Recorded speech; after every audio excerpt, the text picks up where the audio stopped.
Greeting, this is Rob from the Encyclopedia team. It is with great pleasure we have Professor Brian Cantor joining us for this interview. Thank you very much for joining us. My pleasure.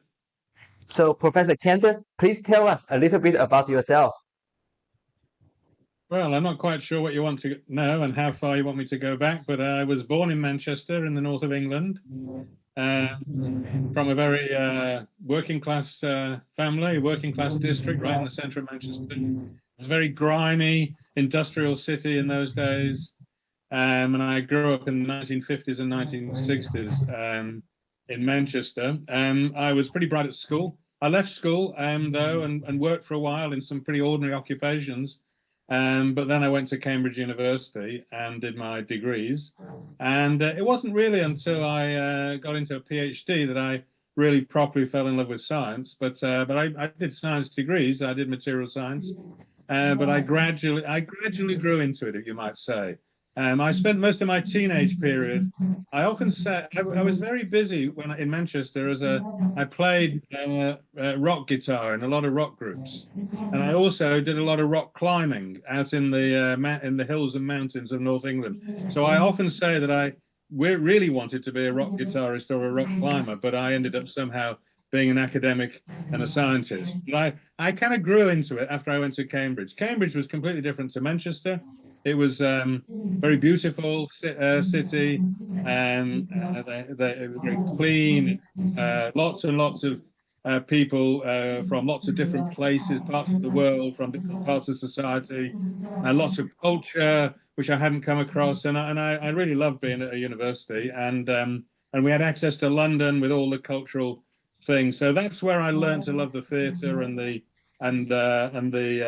modern art and also classical art and all those sorts of things. And Cambridge is a great place as a university for learning about the things you're not supposed to be learning about, all the other subjects. I learned a lot of economics and a lot of history and a lot of English literature and things like that. But I gradually became very, very keen on the material science that I gradually did. And I managed to get through and do pretty well. And I had already married. I married very young when I was a student and had my children. So I was also doing lots of other jobs at the same time. Nowadays, that's more common. In the 1960s, that was very unusual in Britain. Most people just were students. But nowadays, like most people worldwide, most people worldwide nowadays have to work as well while they're studying. But I did. It was very unusual. So I was looking after a family and working in my spare time at lots and lots of different jobs. So I was a chef. I played music again, but now for making more money out of it. I worked as a porter.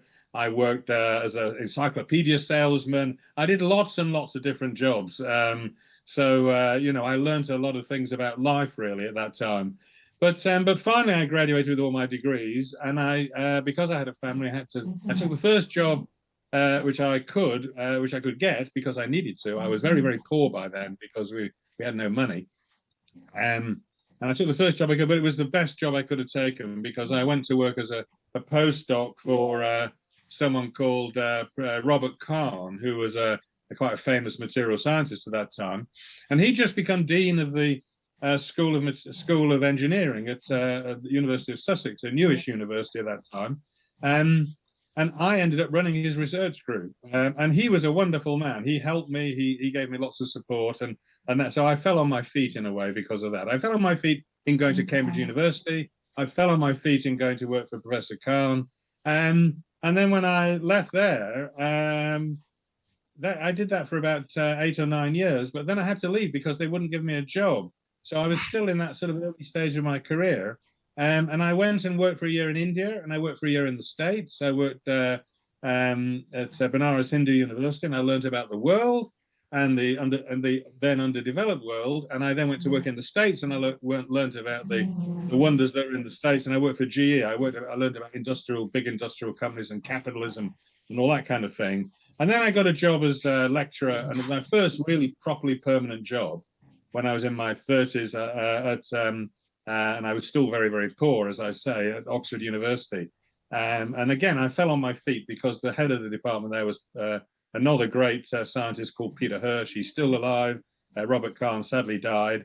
And my two best friends as scientists, Ramchandra Rao at Banaras and Fred Laborsky at GE, they both died. So of all my mentors, the one that's still alive is Peter Hirsch. He's in his 90s, still at Oxford. So I went to Oxford. I was there for 20 years. I did very well. I concentrated at Oxford I'd spent most of my time as a scientist being a pure scientist. But at Oxford, at GE, I got the bug for being an industrial scientist, for doing things which made products for people. Prior to that, I was interested in the fundamentals of science. You know, the quantum mechanics, the thermodynamics, the structures of materials, but and understanding them in a sort of theoretical and I was an experimental scientist, but understanding how things work, how do the atoms and the electrons produce the materials that we can make. But at GE, I fell in love with also with the idea of using materials for products for people to improve their lives. And so I did that at Oxford. It was very unusual this is the 1980s, very unusual to study at Oxford in those days. All academic life in those days was very academic, very pure. People didn't get involved in the real world. People thought of universities in those days worldwide were really like they were more like monasteries. You know, you went away from the world to study. You went away from the world to do research. Nowadays, university life is much more engaged. But I was very engaged, and it was very unusual, but it was the coming thing. So I did very, very well. Lots of companies wanted to work with us. The government was wanting to do that, so I got lots of funds from the government. So my research group grew and grew, and by the time I left Oxford, I was there about 20, just over almost 20 years. And by the time I left, I had the biggest research group in Oxford. I'd become head of science and engineering at Oxford. That's one of probably the 10 top positions in the country as a scientist. But then I was invited to go and run a university myself. So I went off to in the early 2000s to run a university in the north of England. I did that for 12 years. I then went to run another university in the north of England. And I'd only stopped doing that 2 or 3 years ago. And I've gone back to being a scientist. That's my life. Thank you for your fascinating introduction. And it sounds to me that versatility is your middle name. Well, I've had a very interesting life. You know, I've been very fortunate. Most people do. You know, I tell everybody, do different things. You know, when you get interested in something, go and do it, and don't do it. You know, of course, money matters. I've had my problems with financial things. I've had my problems in other ways, but I've always I've always tried to find things which are interesting and enjoyable, and you know, get me excited. And when I look back, I think actually doing all those different things was in the end a good idea. It gave me lots of it built up the sort of ideas. You don't realize in the background you have a kind of ideas bank, which is you don't know how that works and creates your ideas and your abilities. But all those experiences kind of feed in. So I was always very active. I always did lots of things. I was always a young man in a hurry. I'm still a young man in a hurry, by the way. I'm still trying to do lots of things. I'm sure you are. So your research is focused on new materials, manufacturing, and sustainability of materials. Could you please tell us more background on new materials? Yeah. So I'm currently writing a book on. We'll talk a little bit more about high entropy alloys and Cantor alloys in a few minutes. But when we focus in, but I'm currently writing a book on them, and my first chapter is on the history of the world as a history of materials. And I've realized I fell into material science. I didn't choose it. It was I won't go into the story of why I ended up being a material scientist. But when I look at it and think about it, I'm so pleased I became a material scientist. I think it's one of the, not the only, but one of the very best subjects you can do. And I tell all my students that they're very fortunate to be doing material science. Very often, I wanted to be a physicist initially, but I became a material scientist. I'm very pleased I became a material scientist because when I think about it, and my first chapter says this, the world has been driven by the discovery of new materials. Every major change, and this is what my first chapter in my book is about, Every major change in human existence has been driven by the discovery of a new material. It's new materials that produce the developments of humankind. Not many people realize that, but I think more people need to understand it. So new materials is the essence of humanity. Now, let me just explain a little bit more very quickly about that. But I'll give you an example. I mean, we call the ages of humankind the Stone Age, the Bronze Age, the Iron Age, and we're currently living, sometimes people say, in the Silicon Age. We name them after materials. And that's for a good reason, because those materials define the major advances which have occurred. The reason humans emerged from apes is because at the beginning of the last ice age, it became necessary to have tools for apes to be able to better hunt animals and cut down trees. And so they used flints. They discovered flints too, and they had to develop bigger brains to do that. So that's why humans evolved. The human evolution is because of the need to use a new material, silica, flint's made out of silica, and so that's why humans evolved. Then several million years later, the reason that we settle down instead of being like apes is because, and we had what's called the agricultural revolution, is because we discovered how to fire. That's when we domesticated animals. We domesticated plants. And that's often regarded as the biggest thing that ever happened to humans. We stopped going around like apes, just finding food where we could, and we settled down in farming communities. That's when villages began. But, it was driven by material discovery. The discovery was fire clay, how to make clays and mold them into shapes and heat them up and cool them, and then cool them down to make objects. Because you use clay to make bricks, to make houses, and you use clay to make pots for storage, for food. There is no point having an agricultural revolution and having domesticating plants and animals, which is, all our agriculture is now based on, if you don't have bricks and houses to live in, because there's no point. You've got to live in a house if you're going to have a farm, and you've also got to have pots to store the food. Otherwise, there's no point farming it. You might as well just go and find it, because it goes off.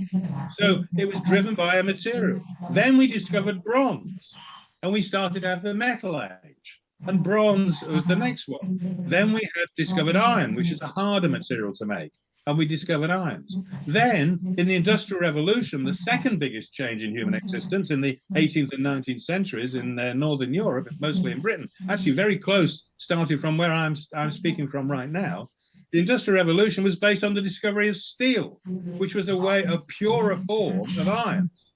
For thousands of years, people had used iron since the beginning of the Iron Age as the best tools, and they discovered if you remove the carbon, you get a much better material called a steel, and that allowed you to make all of the scientific developments be used in machinery, in making products, in making industrial production.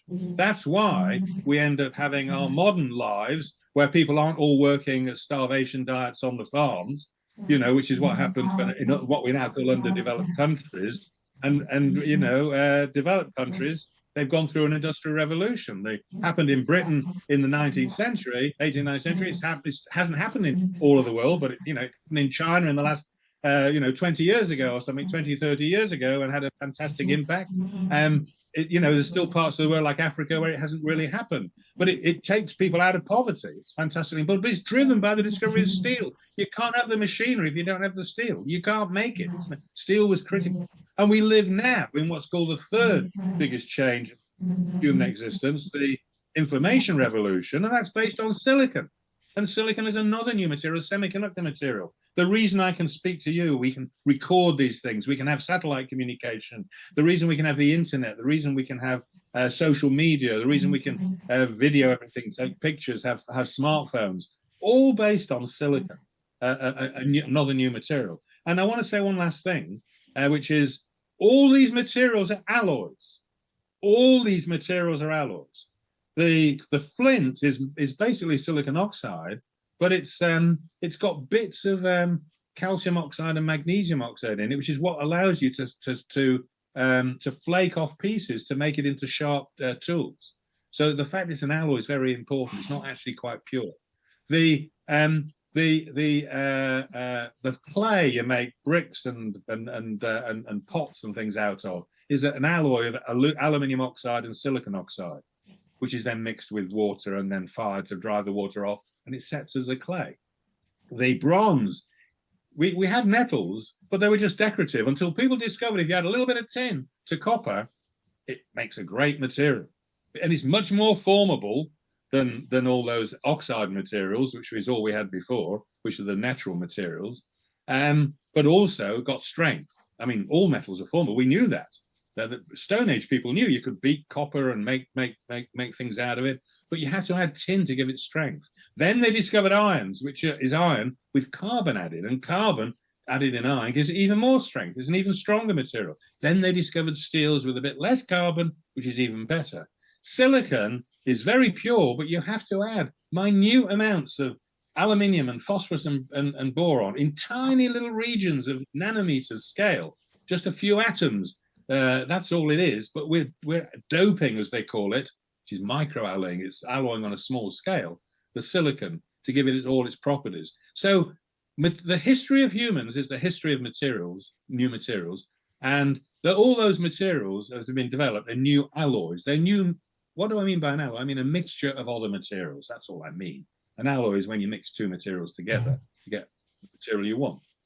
So that's why new materials are so important. And by the way, our future existence depends upon discovering even more new materials. We need better solar energy conversion materials. We need better battery materials. We need stronger materials again, and we need materials which are going to be, for sustainability reasons, reusable materials. So discovery of new materials continues to be essential. I'll just finish this little bit by quoting, I think it's Stephen Chu, I think the Nobel Prize winner, who said, I hope I've got the quote right. I don't like to ascribe it to the wrong person, but anyway, I think it was him who said, we didn't move from the Stone Age to the Iron Age because we ran out of stones.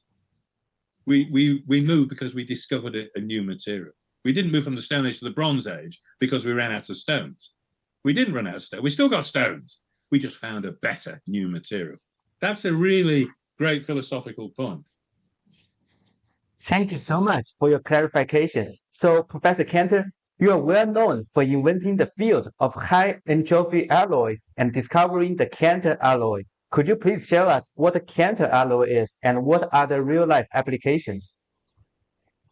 Okay, so what I've just said is a great start point for explaining why high-entropy alloys and Cantor alloys are so important. Because and the fact that we need more new materials. So all of those discoveries of materials that people have made ever since humans emerged, I said we've been discovering new materials since humans began. Humans began at the beginning of the last ice age, which is 3 million years ago. So we've had 3 million years of discovering new materials. By the way, for most of that 99.7% of that 3 million years, we were just we weren't. We were just still like apes going around. Most of the developments happened in the very last few thousand years, but still, all of that development in the last few thousand years, the last few millennia, has been based around, and all these new materials are alloys. It's been based around what I call a conventional alloying approach. I mean, initially all these new materials were discovered by accident. Then we got better at, as we got more scientific, we now develop them with people doing research in laboratories and things. But we have always been driven by what I call a conventional alloying strategy. Often not consciously thought about, but often just done naturally. But nevertheless, if you look at it, it turns out that we've done it a particular way. And the way we've done it is this. We select one material for the main thing we need, and then we add a bit of something else for some secondary properties to tweak up the properties to get them just right. So, to take an example I've already given you, copper, in the Bronze Age, copper, I just explained to you, is a soft, all metals were soft. All metals are soft. And you add a pinch of tin, a few percent of tin, to give it some strength. Because it's soft, it's very formable. You can make things out of it, you can shape it. and it doesn't fracture when you use it. So it's got that softness is really valuable, but it's got no strength. So you add tin to give it strength to the softness. I'll give you two other examples, more modern examples. So at the heart of an aero engine is something called a nickel superalloy, which takes all the high temperature. An aero engine operates by taking air in, heating it to a high temperature, burning a fuel in it to make it even higher temperature, and then shooting it out the back end of the aero engine, which pushes the engine forwards and lifts it up. But it's very, very hot. And in fact, when jet engines were first proposed, a very famous material scientist called Griffiths said that it'll never work, it'll never fly, to use a phrase, because he said there's no material will cope with the temperature. But the same year he said that, someone had just discovered the material that did it, and it's called a nickel superalloy. And what it is you take nickel, because nickel's got a higher melting point than iron or copper or other metals, so it's a good high temperature material, and you add a little bit of aluminium to give it the strength, in the same way as you add tin to copper or carbon to iron, and you add a little bit of chromium to stop it oxidizing too badly, because it's also very oxidizing in an aero engine. So you add a pinch, you only add a few percent of aluminium and only add a few percent of chromium. I'll give you another example, completely different example, window glass. Behind me, there's a window. I'm looking out over the beautiful hills and Pennines of Northern England. You can only see my books behind me in my office, but I'm looking out, the sun has just come out. I'm looking through a window. Now, window glass is made out of silicon oxide, the same as the flint that you make stones out of. But if you cool silicon oxide quickly, it becomes, if you melt it and then cool it, it becomes amorphous. And when it's amorphous, you can see through it. That's why we use silicon oxide, silic, it's called for short. But we add a little bit of calcium oxide because that makes it easier to melt and cool. It makes it easier to melt. And we add a little bit of sodium oxide because that makes it, sorry, I've given it the wrong way around. We add a little bit of sodium oxide because that makes it easier to melt. And we add a little bit of calcium oxide, because that means that it doesn't devitrify, it doesn't crystallize, it doesn't become non-amorphous, so you can't see through it. Otherwise, if you just used it, it would gradually become opaque. You wouldn't be able to keep seeing through it. So that's why ordinary window glass is called soda lime glass. So, and all of our materials are made this way. We take a main component, a main material, and we add a few bits of other things to it. And that's how we've done our alloy. And the reason we've always done it that way is because if you try and add more alloying elements, lots, you add more than one or two, and if you add lots of them, the materials people found quite quickly, they sort of discover this naturally, become very difficult to use. If you add too much tin to your copper bronze, it becomes very difficult to manufacture. If you add too much carbon to your iron, it becomes impossible to make it. It becomes unusable. If you add too much alumina and silica together, you get the wrong kind of compounds, and they become, you can't make them once you add more than at first. Now, in the late 1970s and early 1980s, without thinking about it, I said to a lot of people, why do we never add 4, 5, 6, 7, 8 components, different materials together in roughly equal proportions, in large proportions? And everybody said, because it's a crazy idea, it doesn't work. People knew that if you push the alloying elements up, it got harder. But I thought, well, you know, we're making lots of new materials by quite hard methods, so let's at least try. Everyone said it was a crazy idea. I had, I like to say my research colleagues, I was at Sussex University at the time, they joked with me and thought I was, they humored me. They were nice to me, but they thought I was having a bit of a crazy idea. My research funders, who were helping fund my research, said, we're not going to give you any money to do such a daft idea. And my research students, who I wanted to work on it, said, well, we need to work on something that we can go and get a job when we've finished our studentship. So we're not going to work on that. So I had, for 2 or 3 years, I had some trouble getting anybody to help me take this forward. But I was determined to have a go. So I finally persuaded a young undergraduate student called Alan Vincent, who was more adventurous than most students, to take on, and he was just an undergraduate. He did a 100-hour project on this. And we made up about 3 or 4 different multi-component alloys, I call them. That's what we called them then. Multi-component, are now called high-entropy alloys. But multi-component alloys are alloys with more than 2 or 3 components, more than 2 or 3 starting materials added, and in larger proportions. So they're in, they're substantial proportions of each.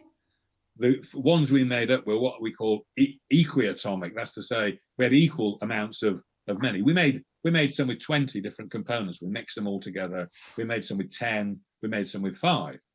And the ones, some of them were like everybody said, which is why people have not tried to do this very much. They were a bit of a mess. They were a messy material. They were composed of lots of complicated things, and they broke up when you made them. So they just, they ended up as more like dust or in chunks and dust rather than a usable material.